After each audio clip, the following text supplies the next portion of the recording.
நம்பிக்கை.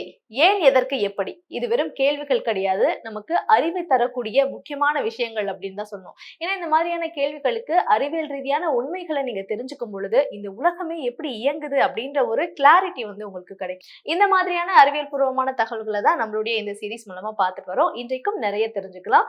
இது போன்ற தகவல்களை நம்ம கூட பகிர்ந்துக்கிறதுக்காக மூத்த பத்திரிகையாளர் திரு திருஞானம் அவர்கள் வந்திருக்காங்க. சாரை சந்திக்கலாம். வணக்கம் சார். வணக்கம் சுமையா. சார், இந்த துருவ பகுதிகளில் 6 மாசம் பகலாவும் 6 மாசம் இரவாவும் இருக்கு. ஏன் இப்படி இருக்கு சார்? என்ன காரணம்?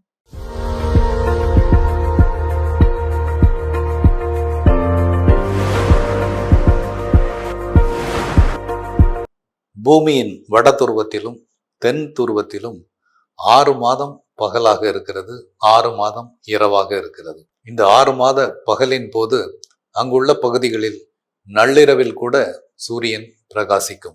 இரவு 12 மணிக்கும் சூரியன் பிரகாசித்து கொண்டிருக்கும். வட துருவத்துக்கு அருகே உள்ள நாடான நார்வே நாடு நள்ளிரவு கதிரவன் நாடு என்றே அழைக்கப்படுகிறது.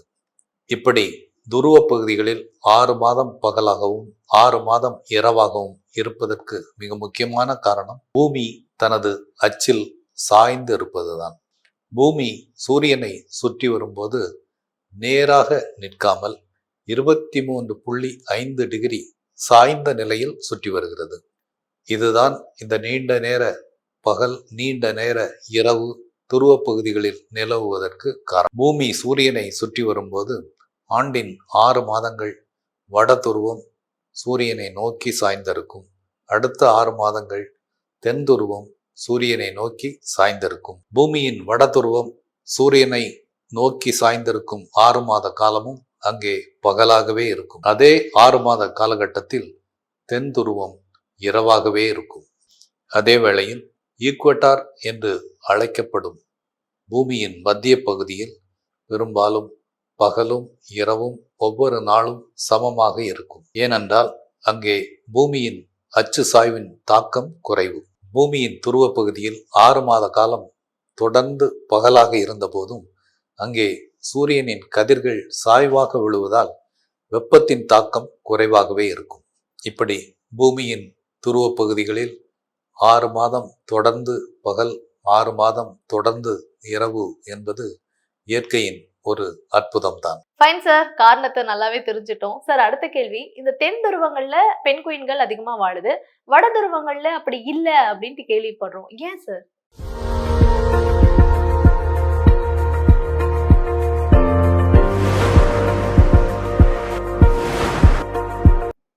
பெண்குயின்கள் அசைந்து நடக்கும், பறக்க முடியாத அழகிய பறவைகள்.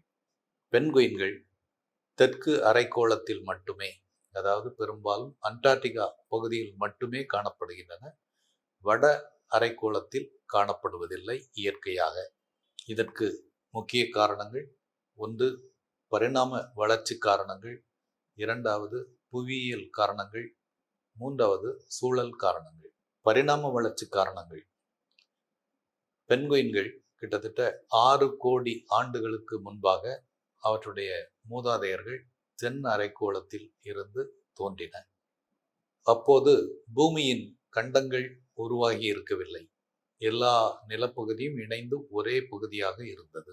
பின்னர் கண்டங்கள் பிரிந்த போது பெண்குயின்களின் மூதாதையர்கள் அண்டார்டிக் பகுதியிலேயே தனிமைப்படுத்தப்பட்டு விட்டன. பறக்க முடியாத ஒரு வித்தியாசமான பறவை இனமாக அங்கேயே பரிணாம வளர்ச்சி பெற்றன. அடுத்து புவியியல் காரணங்கள். பிரிந்த பிறகு பெண்குயின்கள் அண்டார்டிகாவில் இருந்து வட துருவம் நோக்கி செல்ல இயலவில்லை. காரணம்: ஒன்று அவை பறக்க முடியாத பறவை இனம், ஒன்று நடந்து செல்ல வேண்டும் அல்லது நீந்தி செல்ல வேண்டும். பூமத்திய ரேகை பகுதியில் உள்ள சூடான தண்ணீரை கடந்து செல்ல இயலவில்லை. அண்டார்டிகா பகுதியில் பெண் குயின்களை வேட்டையாடும் பெரிய விலங்குகள் இல்லை. ஆனால் ஆர்க்டிக் பகுதியில் போலார் பேர் எனப்படும் பனிக்கரடிகள், ஆர்க்டிக் ஃபாக்ஸ் போன்ற பல வேட்டையாடிகள் உள்ளனர். இது போன்ற புவியியல் சவால்கள் காரணமாக பெண்குயின்கள் அண்டார்டிக் பகுதியிலேயே தங்கிவிட்டன. அடுத்து தென் துருவத்தின் சூழல். தென் துருவத்தில் உள்ள குளிர்ந்த ஊட்டச்சத்து மிக்க தண்ணீர் பென்குயின்களுக்கு மிகவும் வசதியானது. பென்குயின்களின் உணவுகளான krill, சிறு மீன்கள் போன்றவை தென் துருவத்தில் அதிகம். வட துருவத்தில் இருப்பது போன்ற வேட்டையாடிகள் இல்லை. இது போன்ற பல காரணங்களால் பென்குயின்கள் தென் துருவத்திலேயே தொடர்ந்து தங்கிவிட்டன. தொகுத்து சொல்வதானால் பரிணாம வளர்ச்சி காரணங்கள், புவியியல் காரணங்கள் மற்றும் சூழல் காரணங்களால் 6 கோடி ஆண்டுகளுக்கு முன்பு பரிணாம வளர்ச்சியில் தோன்றிய பென்குயின் இனம் தென்கோளத்தில் மட்டுமே, குறிப்பாக அண்டார்டிகா பகுதியில் மட்டுமே இயற்கையாக காணப்படுகிறது. பெண்குயின்களை பத்தி தெரிஞ்சுட்டோம் சார். எல்லாருமே ரொம்ப பயந்த ஒரு தருணம் என்னன்னா, முதல் முறையா நம்ம நிலநடுக்கத்தை உணரும் போதுதான். அதுக்கப்புறமா ஒரு குறிப்பிட்ட கால இடைவெளிக்கு அப்புறம் அப்பப்போ கொஞ்சம் கொஞ்சம் வந்தது. இப்ப என்ன ஒரு டவுட்னா, இந்த நிலநடுக்கத்தை அளவிடுறதுக்கான கருவி என்னவா இருக்கு? எப்படி இதை அளவிடுறாங்க? இத பத்தி தெளிவா சொல்லுங்க.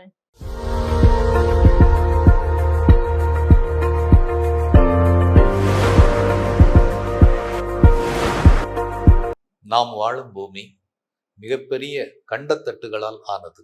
7 அல்லது 8 மிகப்பெரிய கண்டத்தட்டுகள், ஏராளமான சிறிய கண்டத்தட்டுகள், இவையெல்லாம் இணைந்ததுதான் நம்முடைய பூமியின் மேலடுக்கு. இந்த கண்டத்தட்டுக்கள் ஒன்றோடு ஒன்று மோதும் போது நிலநடுக்கம் ஏற்படுகிறது. நிலநடுக்கத்தை அளவிடும் கருவி சீஸ்மோகிராம் அல்லது சீஸ்மோகிராஃப். பழைய கால சீஸ்மோகிராம் எப்படி இருந்ததுன்னு சொன்னா, நிலநடுக்கங்களை ஒரு காகிதத்தில் வரைபடமாக பதிவு செய்யும் வகையில் இருந்தது. தற்போது டிஜிட்டல் முறைக்கு மாறிவிட்டது.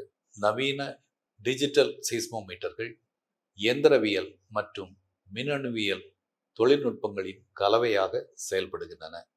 மெக்கானிக்கல் அண்ட் எலக்ட்ரானிக்ஸ் டெக்னாலஜியோட இணைப்பு தான் நவீன டிஜிட்டல் சீஸ்மோமீட்டர்ஸ்.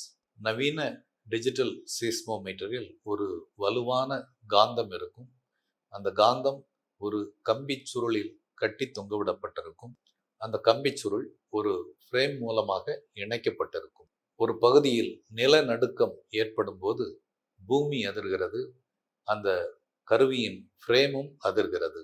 அப்போ ஃப்ரேமோடு இணைக்கப்பட்ட கம்பி சுருளும் அதிர்கிறது.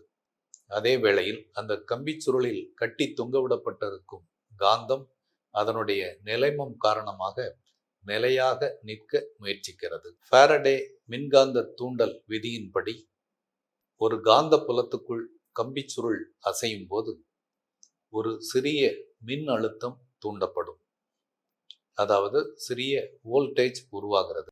நில அதிர்வு பலமாக இருந்தால் அதிகமான வோல்டேஜ் உருவாகும். நில அதிர்வு குறைவாக இருந்தால் குறைவான வோல்டேஜ் உருவாகும்.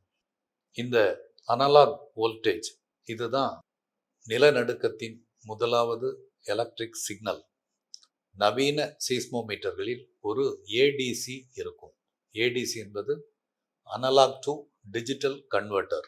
இந்த ஏடிசி என்ன செய்யுதுன்னா, அந்த மின் சிக்னல்களை டிஜிட்டல் எண்களாக மாற்றுகிறது. இப்படி பதிவு செய்யப்படக்கூடிய டிஜிட்டல் டேட்டா தான் உடனடியாக இன்டர்நெட் மூலமாக உலகெங்கும் உள்ள மற்ற மையங்களுக்கு அனுப்பப்படுகிறது. அந்த குறிப்பிட்ட பகுதியில் எவ்வளவு நிலநடுக்கம் என்ற செய்தி உடனடியாக தெரிவிக்கப்படுகிறது. டிஜிட்டல் சீஸ்மோமீட்டரில் என்னெல்லாம் கணக்கிடப்படுதுன்னு சொன்னால், அந்த நிலநடுக்கத்தின் வலிமை, அதாவது இன்டென்சிட்டி கணக்கிடப்படுது. எபி சென்டர் எனப்படும் எந்த இடத்தில் நிலநடுக்கம் தொடங்கியது என்பது கணக்கிடப்படுகிறது.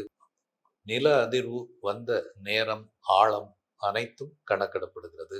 இந்த வகையில் செயல்படும் நவீன சீஸ்மோமீட்டர்கள் மிகச்சிறிய நில அதிர்வுகளையும் துல்லியமாக கணக்கிட்டு உலகெங்கும் தகவலாக அனுப்பி வைக்கின்றன. Fine sir. துருவங்கள்ல இருந்து ஆரம்பிச்சு நிலநடுக்கம் வரைக்கும் ரொம்ப தெளிவா எங்க கூட அறிவியல் ரீதியான உண்மைகளை பகிர்ந்துக்கிட்டீங்க. ரொம்பவே இன்ஃபர்மேட்டிவா இருந்தது. Thank you so much sir. நன்றி சுமையா.